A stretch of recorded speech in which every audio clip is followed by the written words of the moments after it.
रोजे का मकसद ये है कि तू परहेजगार हो जाए।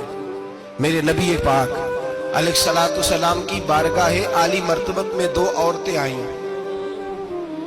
ये चीजें खा लो। कहने लगी महबूबा हमने रोजा रखा हुआ है। फरमाया नहीं, तुम्हारा तो रोजा नहीं है, हुजूर रखा हुआ है रोजा, सहरी से लेकर अब तक कुछ नहीं खाया, शाम तक भी नहीं खाएंगी।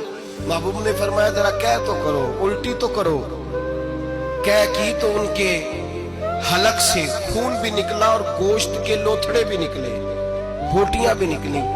नबी पाक ने फरमाया वहां बैठ के तुमने अपने जानने वालों की गीबत नहीं की, चुगली नहीं खाई, खामोश हो गई, गर्दनें झुक गई। नबी पाक ने फरमाया तुमने कुरान नहीं पढ़ा कि जो अपने भाई की गीबत करता है वो मुर्दा भाई का गोश्त खाता है, तो गोश्त खा के भी तुम्हारा रोजा रह गया है।